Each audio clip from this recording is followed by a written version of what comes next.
Sapul na naman ang Pilipinas sa mga pinatawan ng Amerika ng bagong taripa o mataas na buwis para sa mga inaangkat nilang produkto.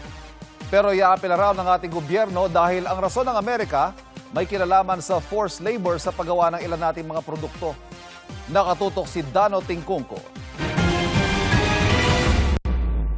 Epektibo mula 12:01 p.m. ng July 24 ang mga produktong export ng Pilipinas saklaw ng panibagong 12.5% tariff ng Amerika o buwis sa mga inaangkat nilang produkto. Hindi kasama ang steel, aluminum, copper, wood products, mga sasakyan at semiconductors, pati mga produktong naikarga na sa mga barko bago ang July 24 o papasok na sa Amerika bago mag 12:01 p.m. Philippine time ng July 28. Sabi ni Philippine Ambassador to the U.S., Jose Manuel Romualdez, ang 12.5% tariff ay mas mababa sa 19% na gusto talagang ipataw ng Amerika. The 19 was scrapped by the U.S. Supreme Court.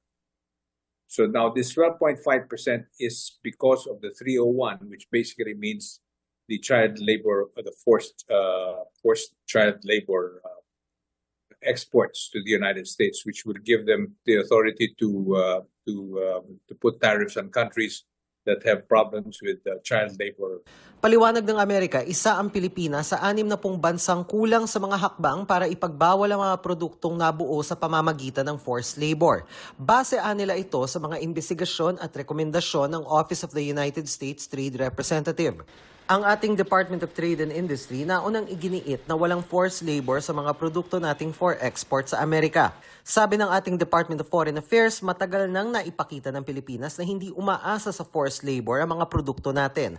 Dahil may umiiral tayong batas kontra forced labor at pinalalakas ang pagpapatupad nito. Makikipagnegosasyon ng Pilipinas sa Amerika ukol dito. Kailangan talaga ipaliwanag ng pamahalaan. Ano ba yung sinabi ng Amerika na meron tayong forced labor dito? Kasi hindi naman yan katanggap-tanggap.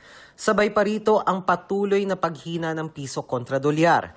Ayon sa ekonomisang si Emmanuel Leyco, kahit ang kahulugan nito ay bahagyang mas mura ang ating mga produkto sa Amerika, mas mahal pa rin ang mga produkto natin kumpara sa ibang bansa. Mas mura pero nadagdagan naman ng taripa na 12.5%. So I think ang magiging net effect niyan, mas magiging mahal ang ating exports sa Amerika dahil din sa 12.5%. Dahil hindi naman na 12.5% ang pagbaba o ang depreciation ng piso. Para kay Leyco at sa grupo ng mga exporter, malaking dagok sa ating mga exporter ang US tariff. Immediately, ang implication niyan, yung mga exporters natin, wait and see, ayun lang. Pag-export, yung mga buyer naman natin sa US, wait and see. But after it's all clarified, nakikita natin. You have to continue negotiating, work on the exemption. In the long run, maaari itong magkaroon talaga, mag-iwan ng negative impact sa ating export sa Amerika. Dahil hindi naman nila tatanggapin na merong forced labor. Kailangan maklarify. This is an ongoing what you call this negotiations ever since from the very beginning when the tariff was first imposed. We're very confident that I think we'll probably go down to 10%. Dano Tingkungko, Nakatutok, 24 Oras.